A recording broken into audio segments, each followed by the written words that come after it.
Le 12 juin 1999, au petit matin, la brigade française pénètre au Kosovo.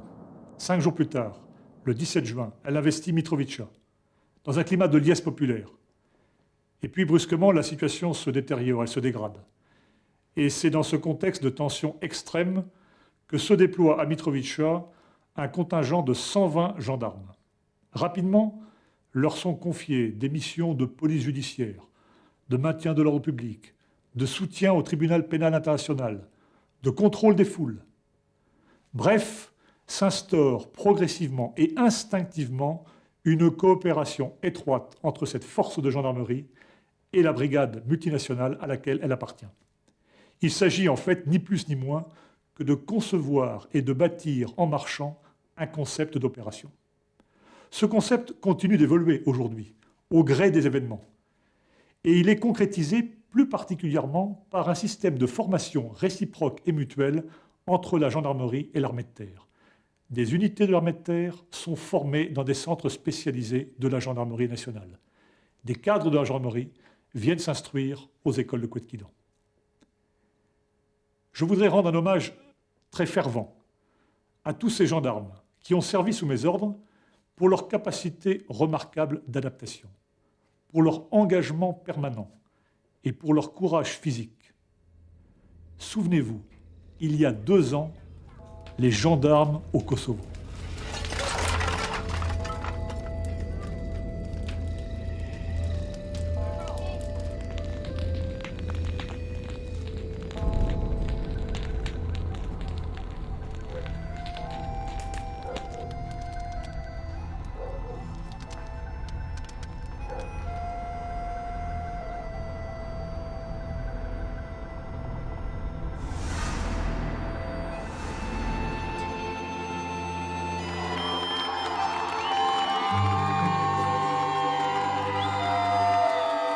Juin 1999, la brigade française Leclerc, commandée par le général Kuch, entre au Kosovo, accueillie sous les fleurs en libérateur.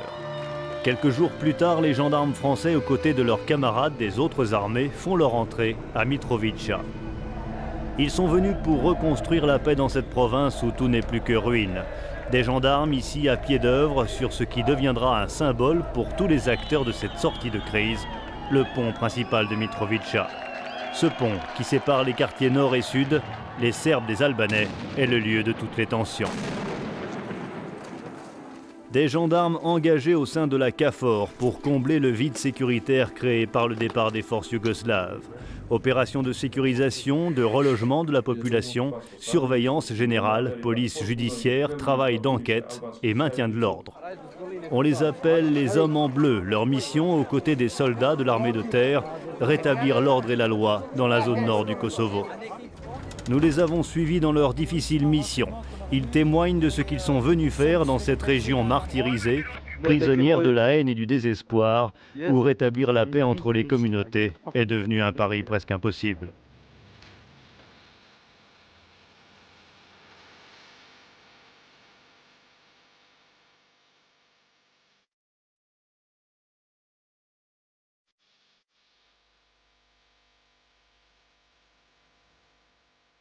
Kosovska Mitrovica, le pont ouest, symbole de réunification, est devenu, après plusieurs semaines de provocations et d'affrontements, une frontière entre les communautés serbes et albanaises.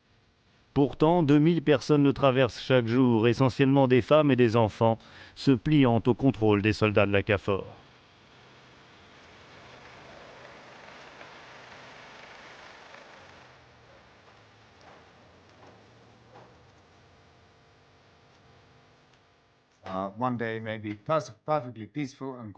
Une journée ici peut sembler parfaitement calme.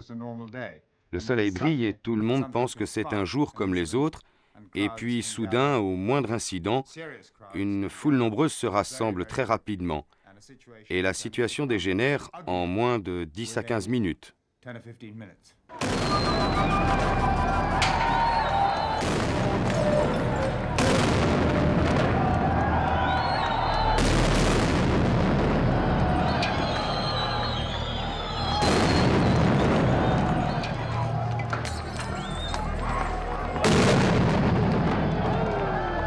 Ce pays n'a pas la culture de la manifestation Et donc,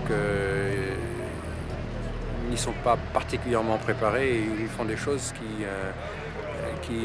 notamment en métropole, ne sont pas. C'est-à-dire qu'il y a un contact, les deux forces sont au contact l'une de l'autre, ce qui est toujours très délicat pour les forces de l'ordre. Parce que quand il y a des violences, il y a notamment pour des unités qui ne sont pas préparées à ce type de confrontation, il y a des réactions immédiates. Or, tout le principe du maintien de l'ordre, c'est de ne pas céder à la provocation.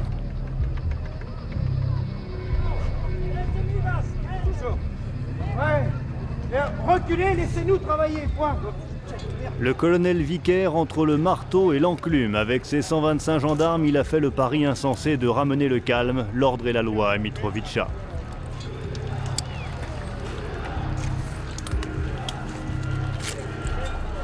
Tous les problèmes de Mitrovica sont concentrés sur son fameux pont qui, plutôt qu'une voie de communication et de rencontre, est devenu symboliquement une sorte de frontière entre deux communautés qui ne peuvent pas vivre actuellement ensemble. Au jour d'aujourd'hui, ces deux communautés, en raison de ce qui s'est passé pendant le conflit, des atrocités qui ont été commises par les Serbes, d'un certain nombre d'assassinats qui ont été commis depuis la fin des événements, mais par les Albanais, font qu'il y a un tel fossé entre ces deux communautés qu'il est illusoire de penser que n'importe quelle force, et au premier chef d'entre elles, la gendarmerie, serait en mesure de les résoudre.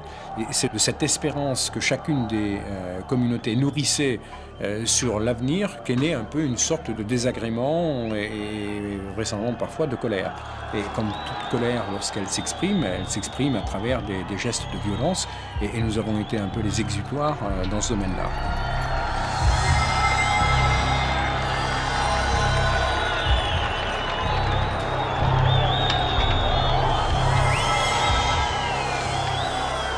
Début octobre, les soldats de la KFOR passent progressivement d'une mission de contrôle de foule à celle de maintien de l'ordre.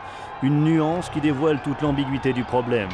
Comment riposter face aux pierres, grenades et tessons de bouteilles lorsque l'on s'interdit l'usage des armes? En complémentarité de l'action des soldats qui assurent leur sécurité, une solution est alors envisagée par les gendarmes pour tenter d'apaiser la situation. Dans mon esprit, la barrière était une barrière qui était déjà psychologique, à travers la manière dont nous étions habillés. Et nous ne sommes pas ici pour faire la guerre, nous sommes ici pour aider deux communautés à vivre ensemble. Nous avons fait le pari d'agir en chemisette. Voilà, les hommes en bleu. Notre meilleure protection, ce n'était pas notre frac-jaquette et notre casque.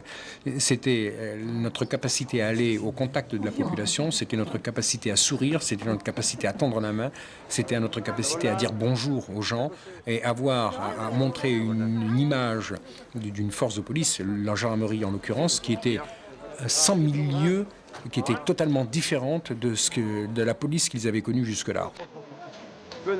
Ah, good, Henri, good.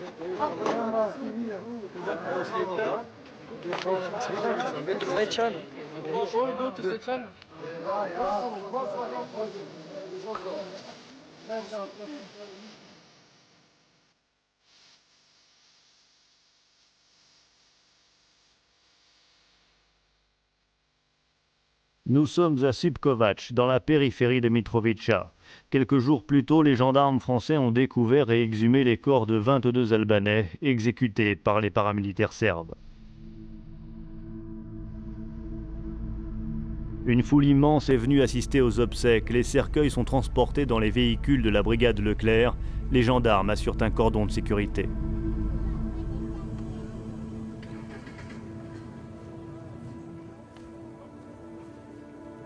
Soudain, destin tragique, sur la route qui borde le cimetière, un véhicule serbe et un blindé russe se retrouvent bloqués par la circulation. Le drame éclate. La foule albanaise, jusque-là recueillie, se transforme en horde sauvage. Les passagers des voitures sont lapidés. Les gendarmes s'interposent face au lynchage, renforcés par des soldats français de l'élément léger d'intervention.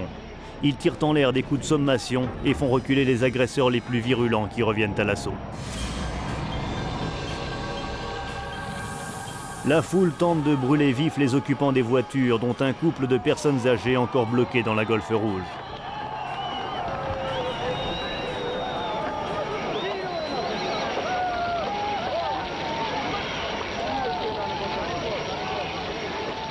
Les gendarmes et les soldats protègent comme ils peuvent les victimes terrorisées.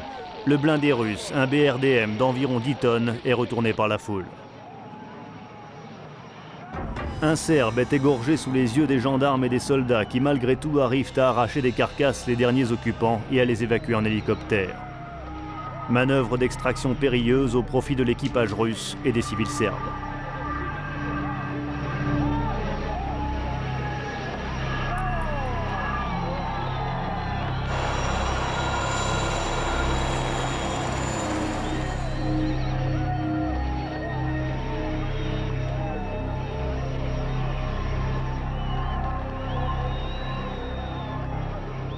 Ce jour-là, 12 gendarmes et plusieurs soldats seront blessés dans leur mission d'interposition.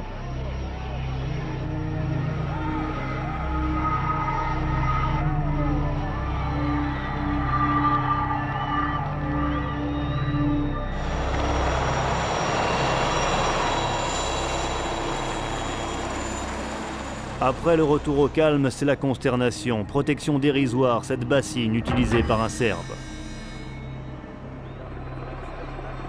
Pour empêcher le massacre d'une minorité, les forces de l'ordre se sont une fois encore interposées. Elles qui, tour à tour, sont accusées par les deux communautés de partialité. Parce qu'on nous dit, vous êtes pro-serbe. Les pro-serbes, ça c'est une mentalité que je peux pas accepter. Ça. Qu'est-ce que ça veut dire d'abord pour eux pro-serbe? Pro-serbe, ça veut dire que pour certains, à l'idée de certains, quoi. C'est qu'en fait, on protège les minorités pour qu'elles restent sur place. Mais si c'est ça d'être pro-serbe, à ce moment-là, je suis pro-serbe. Ouais. Donc, nous, la mission, c'est de faire vivre les communautés ensemble. De manière à calmer la situation et de permettre le retour au calme. Dans le fief de l'ex-Učeka pour la région de Mitrovica. Une réunion avec les leaders du TMK, la force de sécurité du Kosovo pour la partie albanaise, commandée par le nouvellement promu général Raman Rama. Avec les deux communautés, vous avez réussi à entretenir des relations? Tout à fait, avec les deux communautés. Vous avez joué un petit peu un lien en fait entre ces... Pour reprendre une expression que je n'aime pas, mais qui dit bien ce qu'elle veut dire, nous avons joué le rôle un peu de go-between. Ce qui nous a permis de gérer d'un côté comme de l'autre, en temps réel, des situations et d'éviter qu'elles ne prennent des proportions particulièrement difficiles et dangereuses. Il y avait des gendarmes deux fois blessés, malheureusement. Alors il faut lui dire que l'œil du gendarme voit que les feux sont allumés et la batterie va être à plat. Portat suite gendarmerie spod koji šo Hendritat kështu vezon portat bateria shkon.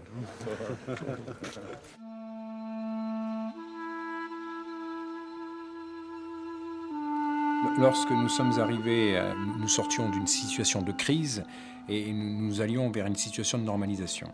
Au fil du temps, les deux communautés ont pu croire que la présence de la CAFOR en général et celle de la gendarmerie en particulier allait leur permettre de part et d'autre de trouver une solution à leurs problèmes.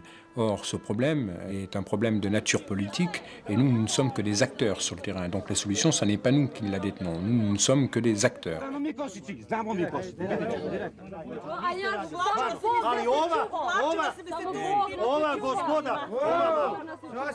peu, 5 minutes. On se calme. C'est pas la peine de gueuler, on se calme. On peut discuter sans gueuler. One of the most difficult things is there's terrible things have happened over the last 10 years. Les terribles événements des 10 dernières années représentent une des difficultés majeures du moment. Le principal obstacle à tout progrès, c'est la méfiance réciproque entre les Serbes et les Albanais. Les Albanais pensent que les extrémistes serbes veulent établir définitivement la partition de Mitrovica le long de la rivière Ibar.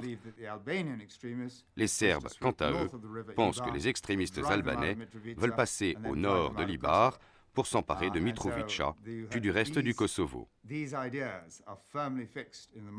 Ce sont des idées fermement ancrées dans l'esprit des gens qui contribuent à cette perpétuelle tension.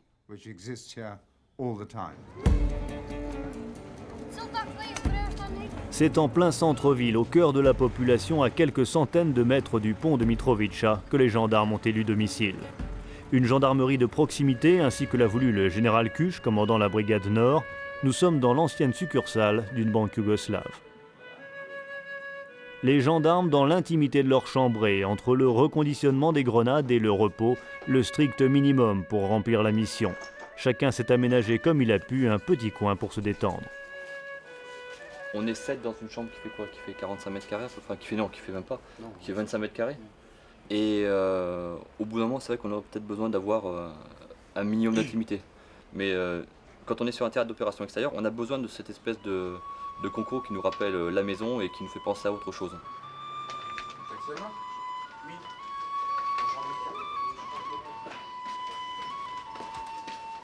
Comment vous êtes organisé, vous? On a essayé chacun de recréer son petit univers. Moi, j'ai squatté ce petit placard là, pour y faire mon petit monde, et puis chacun a essayé de trouver sa place. Et puis voilà, bon, il y a une certaine promiscuité, mais on arrive à vivre. Vous habitez dans un placard? Ah là, oui, moi, là, c'est un placard. Lorsqu'on ferme, pas de fenêtre, pas d'aération, un vrai sas, mais bon, c'est pas mal, je me plains pas. J'ai des collègues qui sont encore pires que moi. Mon lit picot, un oreiller acheté sur le marché, et puis voilà, roule, ça va bien comme ça. Ici, on est dans votre univers, c'est l'endroit où vous allez pour vous ressourcer personnellement? Ici, c'est mon coin. C'est là où je fais le vide, c'est là où j'écoute ma musique, où je fais mon courrier, où je vis, quoi. Où je prends un petit peu de recul par rapport aux événements, puis où je suis un peu tranquille. Dans cet immeuble, les gendarmes ont mis en place leur centre opérationnel, véritable point névralgique coordonnant toutes leurs interventions. En charge d'un important nombre d'enquêtes, celles-ci aboutissent souvent sur une mise en procédure judiciaire et des arrestations, comme pour ce mineur accusé d'avoir incendié de nombreuses maisons. Un adolescent recruté par Dragan Jovanovic, l'un des chefs supposés de la Main Noire, une organisation criminelle connue pour ses exactions, crimes et enlèvements. On essaye de décontracter un peu parce que les mineurs, jeunes, en plus c'est très anxieux, donc on a eu l'occasion de l'avoir en garde à vue pendant 3 jours. Un jeune employé pour accomplir un travail de basse besogne, sans doute en raison de sa faiblesse psychologique.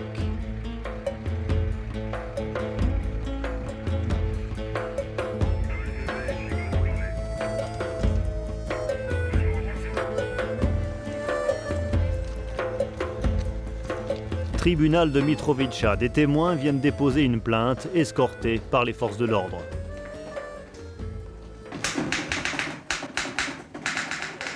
Avec le temps, un climat de confiance s'est installé avec les magistrats, facilité par l'adaptation des procédures françaises à l'ancienne législation yougoslave.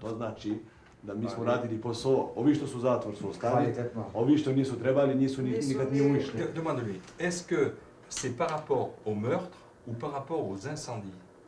Ah, je crois que j'ai la réponse. Je li za ubistvo ili za paljenje kuća? Isto meni je rekao, taj i palio, i ubijao, i krao, i pljačkao. Il lui a dit, celui-là, il a mis le feu, il a tué, il a volé, il a pillé, il a tout fait. Est-ce qu'il y a une relation avec un nommé Toza qui habite à côté de l'hôpital? Les gendarmes font comparaître le jeune détenu devant le juge d'instruction kosovar en charge de l'affaire. Les magistrats serbes ont tous démissionné après avoir subi de multiples pressions. Ici, le juge est albanais, le détenu est serbe. Comment alors ne pas s'interroger sur la liberté des magistrats à rendre une justice équitable, eux qui aujourd'hui jugent leurs anciens bourreaux?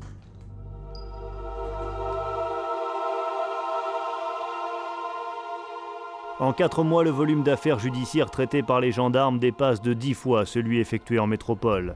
Crimes, délits en tout genre, disparitions, les hommes en bleu enquêtent en collaboration étroite avec les instances du tribunal pénal international.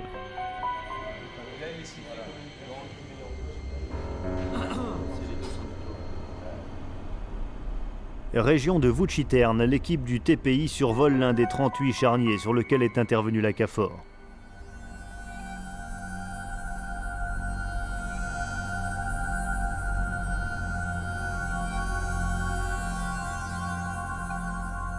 L'enquête s'effectue ici sous la conduite du professeur Lecomte avec des médecins légistes, des policiers et des gendarmes spécialistes de la police technique et scientifique chargés d'effectuer des constatations sur les lieux des charniers.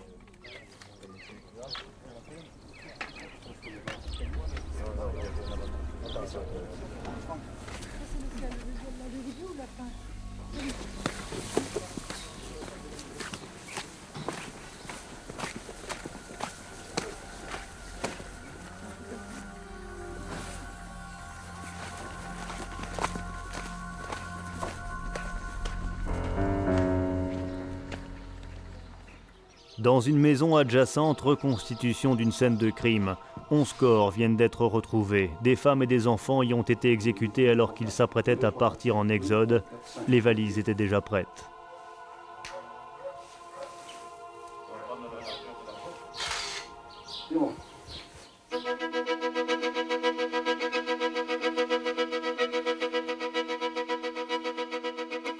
Partout, les gendarmes collectent les preuves des pillages, massacres et destructions. Scellé numéro 3, PV 114, PGSI Mitrovica, attentat à la pudeur, tentative de meurtre. Pour pallier le manque d'administration locale, les gendarmes ont mis en place un greffe. Cette pièce précaire sert de salle des scellés pour le tribunal de Mitrovica. Ici sont stockées de nombreuses pièces à conviction. Quand nous sommes arrivés, il n'y avait plus rien, il y avait un vide juridique total.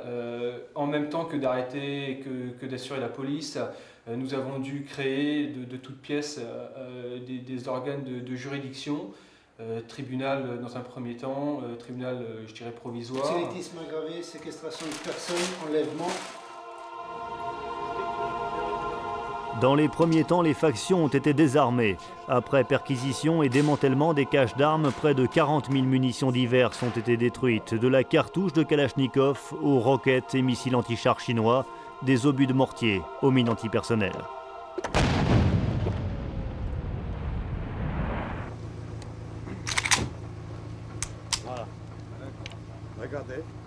Aujourd'hui, le rendement est moindre, mais la mission continue avec chaque jour la saisie de nouvelles armes. On sait que la tâche est immense, qu'il y a par différentes filières, j'allais dire beaucoup d'armes qui sont arrivées ici, mais qu'en revanche chaque arme saisie, et qui sera probablement détruite, est une arme en moins. Donc pour nous ça c'est peut-être symbolique, mais c'est très fort. On sait que cette arme qui est ici ne tuera plus personne. C'est quand même fort comme symbole. Donc j'allais dire c'est une goutte d'eau, mais qui prend toute son importance parce que constitutive de l'ensemble.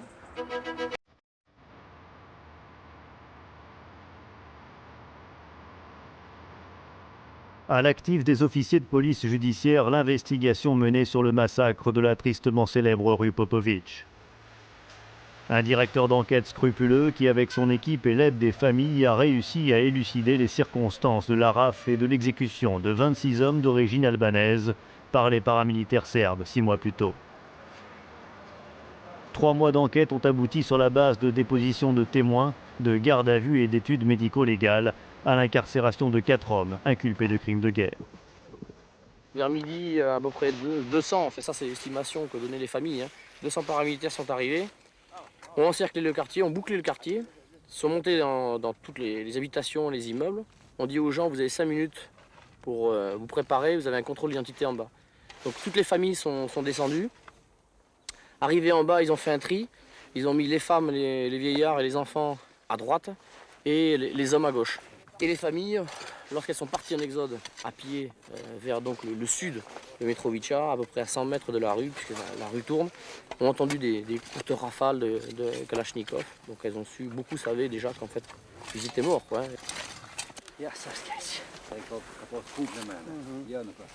Vous avez le père qui est venu pour la première fois déclarer en fait, l'affaire de la rue Popovitch, qui est de dos avec la casquette noire.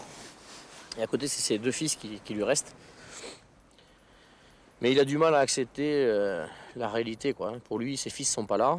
Ils sont peut-être morts. Mais enfin, bon, il n'y croit pas trop. Pour lui, ils sont encore en prison, en Serbie, et ils seraient par là. Et donc, il est en train de vérifier par les vêtements si ce corps est bien son fils ou pas. Puisqu'ils sont tous en état de squelette depuis le 14 avril. Ils sont en état de squelette. Quoi. Autre enquête sur la zone minière de Strepcha. Le groupe de spéléologues de la gendarmerie, mandaté par le TPI, prospecte dans plusieurs cavités suspectées d'être des charniers. S'il devait y avoir des corps dans ce puits, là, ça sentirait quand même, non? Ben, vu la profondeur, on a peu de chances que ça sente en haut. Ça va sentir, mais il va falloir descendre de 300, 400 mètres à la moitié du puits. Après, ça sentira. Ouais. Ça dépend de la quantité de cadavres qu'il peut y avoir aussi. C'est une odeur très particulière? Oui, l'odeur de la mort, c'est très très particulier. Ouais. Vous avez des gaz comme le monoxyde de carbone, qui est un gaz inodore et incolore, donc on ne voit pas et on ne sent pas. Et c'est un gaz très très très dangereux pour nous. Donc sur des suppositions de charnier, on peut aussi rencontrer ce monoxyde de carbone, le gaz le plus dangereux pour nous.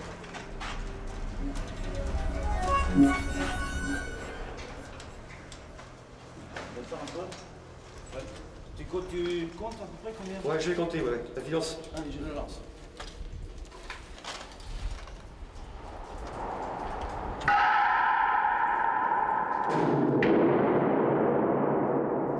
Je sais pas, 500, 600 mètres dessous, il y a un gros palier. Je vois sur le bas. Dans les boyaux de la mine, ils recherchent les indices des exactions meurtrières qui auraient été commises quelques mois plus tôt.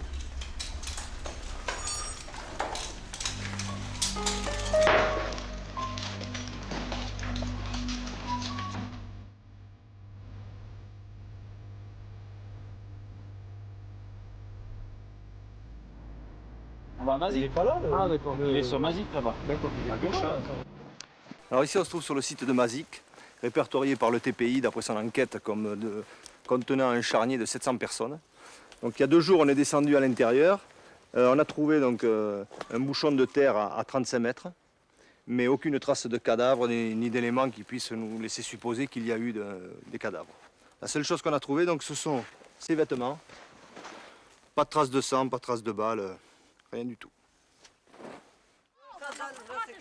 Ailleurs, les gendarmes sont intervenus sur de nombreux charniers, comme à Kojitsa, où les corps de 6 jeunes femmes ont été retrouvés dans un puits par les soldats de la KFOR. On a encore 40 mètres. Bon, et puis après on a fait jusqu'à les 400 et quelques mètres, mais rien, on a laissé tomber. Et puis le troisième qu'on avait fait, c'était ce petit puits, mais là il fait 22 mètres, ouais, c'était profond. Colonel, malgré le fait de n'avoir rien trouvé, est-ce que c'était important de faire venir un groupe de spéléologues? C'était essentiel. C'était essentiel car ça n'est pas tant de trouver ou de ne pas trouver, c'était d'ouvrir ou de fermer une porte. Là il y avait des rumeurs et il fallait que nous montrions que nous exploitions toute information, tout renseignement qui nous était apporté, de manière à conduire l'enquête aussi sérieusement que nous pouvions et l'engagement du groupe Spéléo de la gendarmerie dans cette affaire, me paraît-il, était essentiel. Refermer la porte sur ce qui était une rumeur.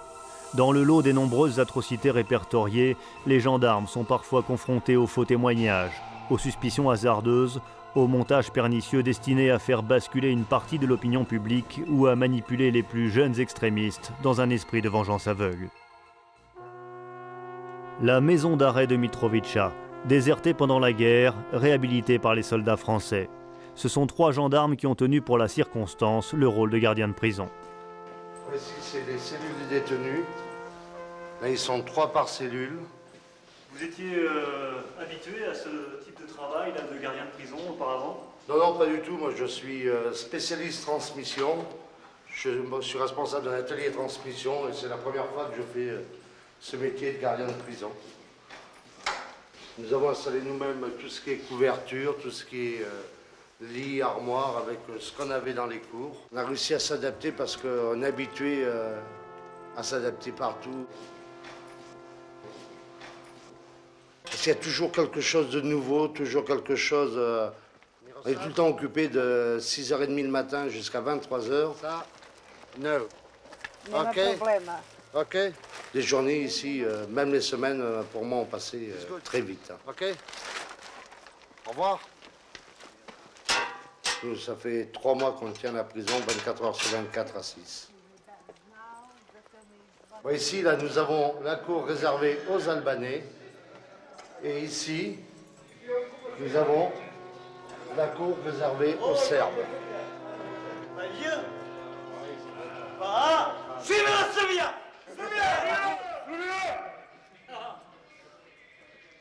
Les gens sont ici pour meurtre, pour des maisons brûlées, pour génocide. Certains sont là pour génocide aussi. Pour meurtre, pour génocide, pour avoir brûlé des maisons, pour... je ne sais pas comment dire. Non, pas kidnapping. Les Serbes n'ont jamais kidnappé personne. Personne. Ce sont les Albanais, seulement les Albanais.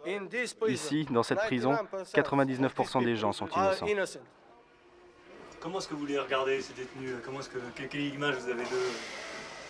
C'est difficile à dire. C'est, je sais pas, on a des liens qui se sont créés. Puis en rentrant en France, on aimerait bien après savoir quel va être leur avenir pour leur jugement, pour leur vie future, parce qu'on ne sait pas encore. Mais je veux dire, ils ont occupé une partie de votre vie, là. Oui, là, oui. Je crois que je repenserai à eux plus tard en disant qu'est-ce qu'ils sont devenus. Mais certains sont accusés quand même d'avoir participé à des exactions terribles. Oui, mais je ne sais pas est-ce que je suis émotif ou pas, mais même ceux qui ont participé à des exactions, il y a des liens qui sont créés. Bon, nous, on est 24 heures sur 24 avec eux, on ne sort pas d'ici juste pour les liaisons logistiques. Donc...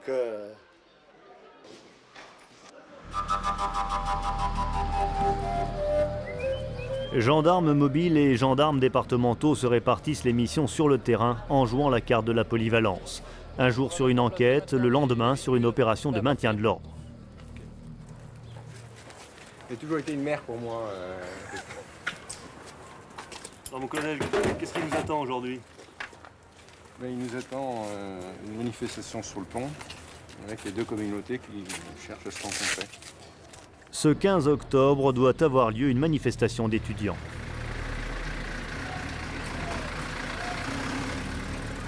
Tous vos effectifs sont mobilisés pour cette opération? Oui, la totalité. Est-ce qu'il y a des gros risques? Oui, pour rester comme reçu. Si je m'appuie sur l'expérience et les événements passés, chaque fois que nous sommes préparés à quelque chose, il ne s'est jamais rien passé.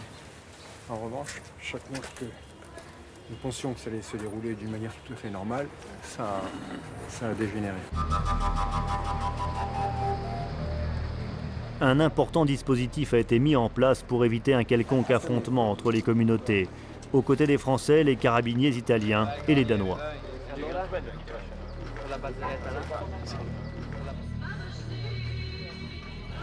Alors qu'à nouveau rien ne le laisse prévoir, en une fraction de seconde, c'est l'émeute.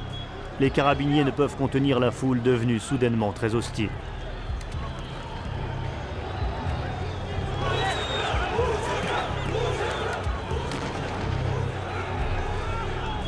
Une partie des gendarmes prévus pour contenir les manifestants serbes arrive en renfort des Italiens et des Danois face aux Albanais.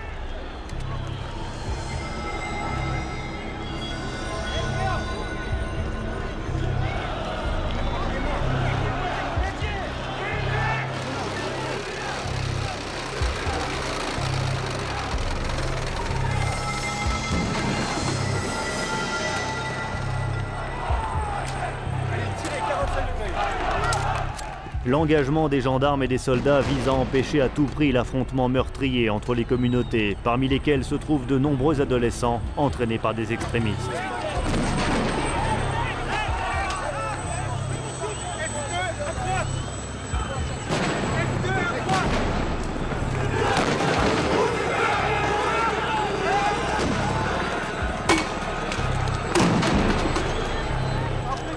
Tirez en profondeur.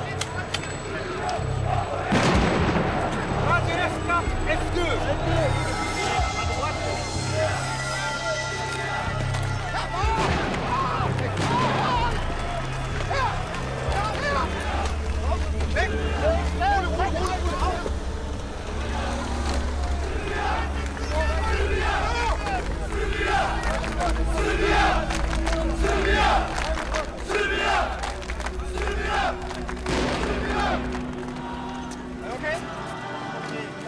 It's my ear. Is your ear okay? Okay. Was a flashbang or what? Yes. C'est bon. c'est bon, j'ai eu juste un trauma sonore, je crois. Mec!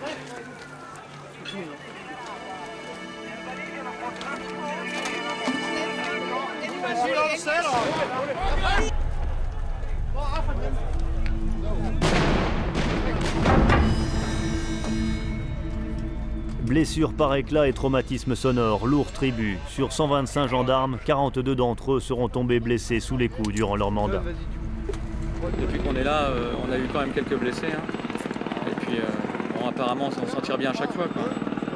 Maintenant, il ne faudrait pas que ça déborde un ton au-dessus. Là, pour le moment, ça reste encore on va dire dans le gentil, quoi. On verra en fin de soirée. S'il n'y a pas de provocation, s'il n'y a pas de jet, si ça ne devient pas trop dur, on ne tire plus de grenade. Si jamais ça revient, c'est-à-dire si jamais ils agressent à nouveau, là, on se dégage à la grenade. Mais pour l'instant, je veux qu'on fasse retomber la pression. Hein, je ne veux pas qu'on soit nous-mêmes provocateurs. Voilà. Donc ils sont calmes, on les laisse là, et on ne regagne pas le terrain.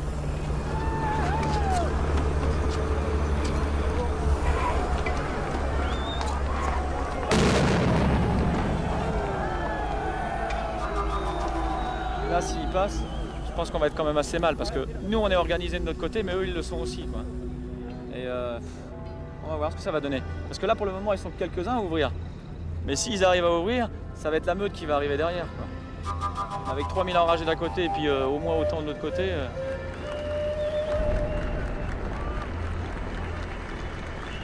Ça y est, ils ont réussi à ouvrir.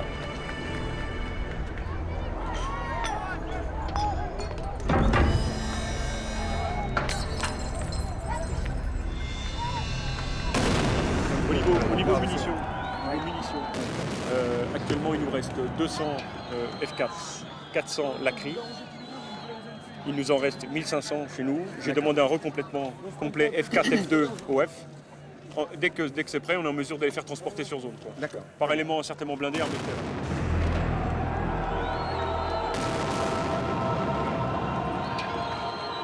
Difficile retour au calme. Près de 800 grenades auront été tirées en moins de 3 heures. Des lacrymogènes et des grenades assourdissantes F4.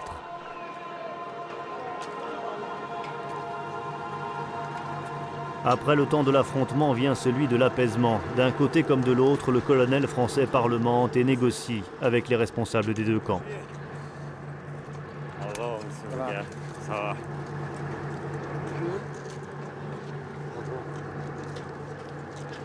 Et dans des situations telles que celle-ci, il est important que nous ayons des contacts parce que ça permet de calmer le jeu, de laisser la place à la négociation plutôt qu'au jet de pierre, de cocktail Molotov et de grenades. Donc on est en train de basculer dans une phase de normalisation, c'est important. Bon, alors maintenant on va doucement revenir avec les carabiniers à la hauteur des fils de fer barbelé doucement. Quand vous serez prêt, on attend encore un peu. Quand ça sera bien calmé, doucement, on laisse les blindés là. Ça sera en position normale et en situation normale. Comme d'habitude. Après avoir obtenu des Albanais qu'ils reculent, les gendarmes doivent à présent demander aux manifestants serbes d'abandonner à leur tour une partie du terrain.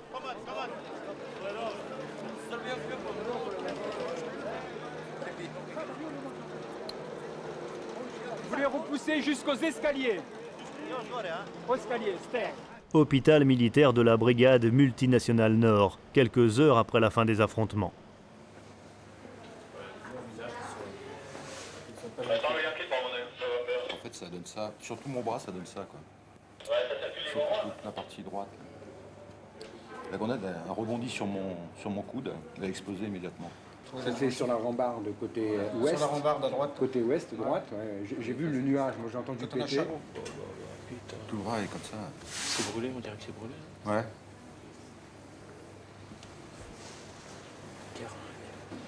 Psychologiquement, ça va comment? Comment? Psychologiquement, ça va comment? Non, ça va bien, il n'y a pas de problème. Ce qui m'agace le plus, en fait, c'est de rester allongé, quoi. Ça m'agace. Mais ça, c'est des blessures légères, en fait. Hein. Si vous voulez, on était au cœur de l'action, on était devant. Sur la première ligne, on repoussait les Albanais. Une grenade a été lancée côté albanais, qui m'a rebondi sur le bras. Elle a explosé immédiatement. Et puis, moi, j'étais groggy, là. Je pensais ne plus voir clair, là. À un moment, j'avais du sang partout. Je pensais que j'avais les yeux touché, mais non, apparemment rien du tout, quoi. C'est superficiel, mais c'est très bien. Mais ce qui m'indispose le plus, en fait, c'est le traumatisme sonore. Parce que là, ça pétait fort, quoi. Et vous avez... Il y a un trauma sonore, là? Il y a un trauma sonore? Ouais. Alors là, il se fume, moi. Hein. Nous sommes à 10 km environ de Mitrovica, à Vuciterne, dans l'un des postes occupés par un peloton de gendarmerie à quelques jours du retour en France.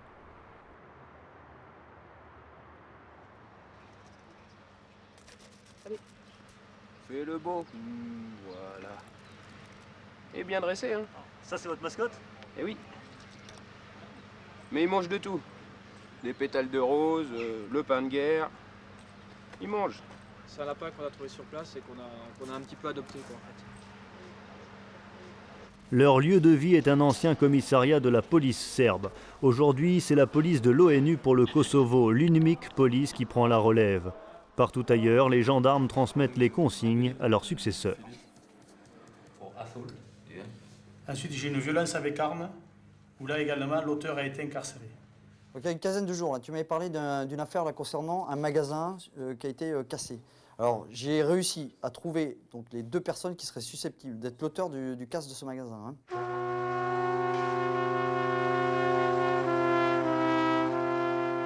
Dans la maison d'arrêt de Mitrovica, ils étaient 3 gendarmes aidés de 2 militaires français pendant près de 4 mois. Ils seront désormais 22 policiers de l'ONU pour remplir les mêmes responsabilités.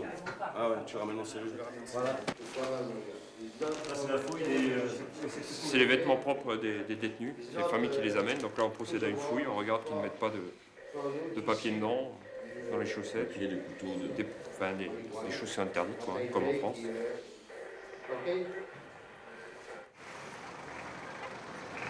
À plus long terme, c'est la Kosovo Police qui devrait assurer la sécurité dans la région. Composée à 80% d'Albanais, la première promotion d'élèves est aujourd'hui à l'entraînement. Parmi les instructeurs, des Français et des Américains.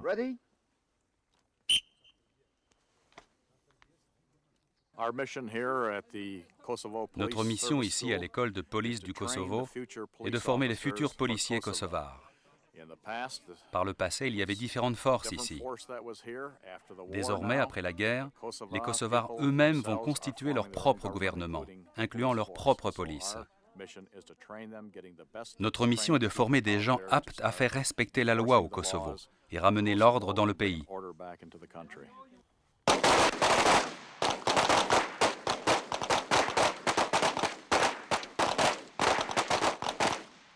One, 2, 3, 4, 5, 6, 7, 8, 9, 10, 11, 12. Excellent. Est-ce que ce sont des bons élèves en général? Oui, ils sont très assidus, ils font très attention, ils appliquent bien les règles de sécurité, c'est ce qu'on voulait vérifier surtout. Okay. What will be your mission? Quelle sera votre mission?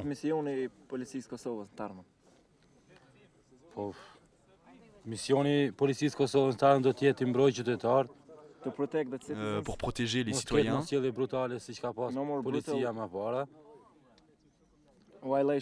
Rétablir les relations comme avant.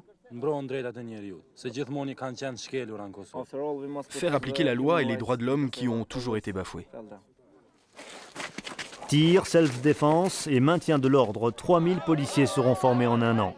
Après 8 semaines d'apprentissage, cette promotion semble pourtant bien loin de la réalité des affrontements vécus sur le pont.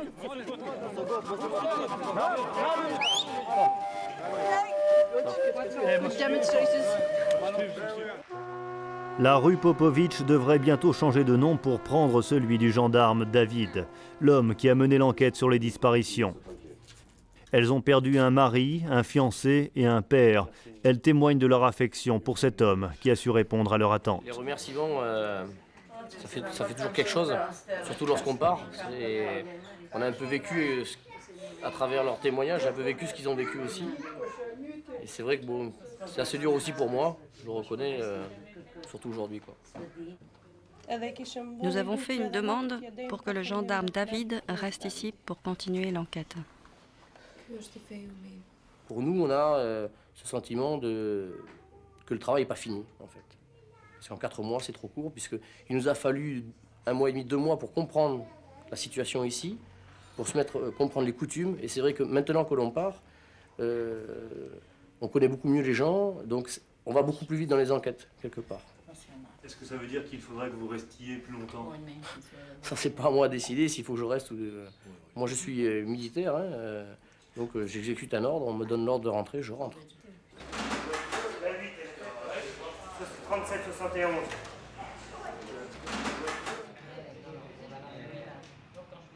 On en est au moment des bagages, des cantines, des sacs marins et des sacs à dos. On emballe tout.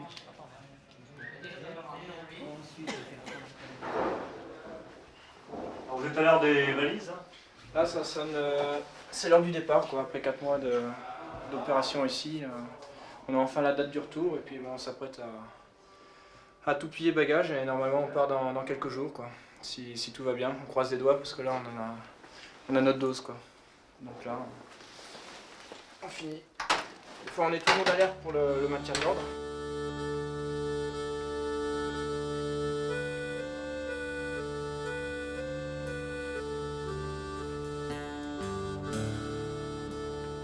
Je dirais que pour mes hommes, peut-être même pour moi-même, ce ne sont pas les blessures physiques qui, elles, se cicatrisent toujours, qui sont les plus dures en pareil cas, mais je crois que c'est les images auxquelles nous avons assisté.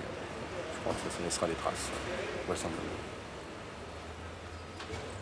Vous pensez que vous allez parler de tout ça ou vous allez le garder au fond de vous?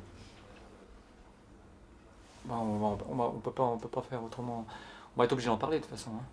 Bon, ne serait-ce qu'aux proches, quoi. Ils vont vouloir savoir ce qui s'est passé. Parce que sur les courriers, vous savez, ça reste toujours. Le but, c'est en fait, c'est de pas affoler la famille, quoi. Donc on leur en dit le minimum et puis ça va très bien comme ça, quoi. On a eu à traiter des charniers, on a eu à traiter pas mal de choses et c'est évident qu'on a vu des choses terribles, quoi. Des images qui marquent à jamais, je pense. C'est toujours difficile d'expliquer ça, même au membre de sa famille, c'est toujours très difficile d'expliquer ça. Parce que vous n'êtes pas dans le contexte, parce que mon époux, c'est la gendarmerie, ça ne la concerne pas.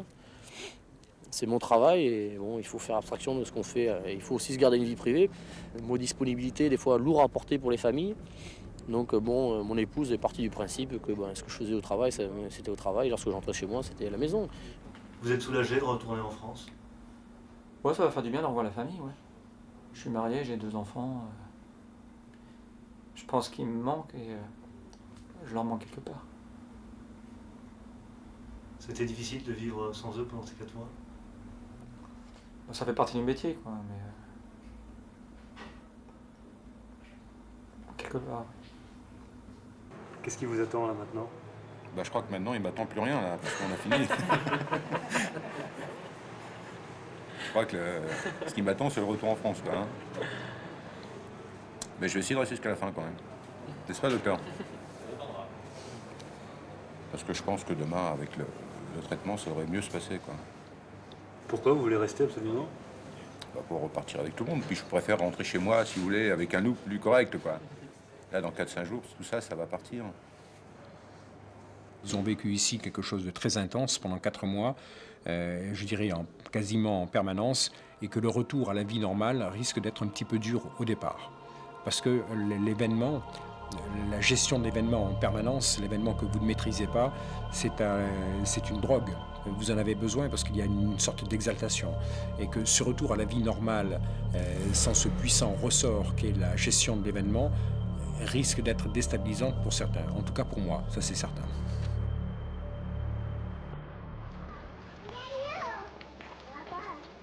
Une mission de haute intensité se termine pour les gendarmes du Kosovo. Partout, ils ont pratiqué la politique de la main tendue. 4 mois qui laisseront de nombreuses traces dans les esprits, comme dans celui de Kimete, cette petite fille des rues de Mitrovica qui a retrouvé le sourire grâce à la vigilance d'un homme. Voilà, Kimete, une petite fille du quartier qui avait une malformation à la main gauche, parce qu'elle avait un pouce supplémentaire, elle avait 6 doigts, et qui était un peu la risette et puis comment dire, la moquerie des enfants qui étaient toujours en train de l'attraper, même de la taper. C'est bien arrivé devant la brigade. Et tout ça à cause de cette malformation. Et un soir que je rentrais de patrouille, je l'ai trouvé ensanglanté sur les marches de l'escalier là. Elle était tombée sur le goudron, elle s'était râpée tout le visage, on voit encore même les traces. Donc je l'ai amenée à l'infirmerie, là-bas j'ai fait la connaissance d'un chirurgien qui a vu son handicap et qui m'a dit qu'il pouvait faire quelque chose. Donc après plus de renseignements, les radios, tout ça, il m'a dit que c'était possible. On a pris contact avec ses parents, qui étaient enchantés d'ailleurs puisqu'ils n'ont aucun moyen financier et que c'est la 9e de la famille, 9 enfants qui ont été tout de suite d'accord et qui n'ont pas hésité. Et puis voilà, donc on lui a fait enlever son pouce. Et puis maintenant, au départ on croyait même qu'elle était muette parce qu'elle ne parlait pas. Maintenant elle chante, elle rit, elle danse. C'est devenu une vraie petite enfant. Hein, voilà l'histoire de qui mettait à Mitrovica. Avant vous n'auriez pas eu un sourire comme ça. Hein, t'as vu?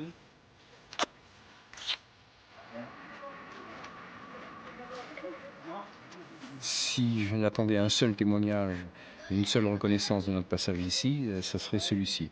C'est cette image de cet enfant qui recherche la main du gendarme parce qu'elle reconnaît en lui celui qui l'a changé, qui l'a transformé. Et c'est peut-être aussi en retour le symbole de ce que peut être la gendarmerie, c'est-à-dire une force humaine.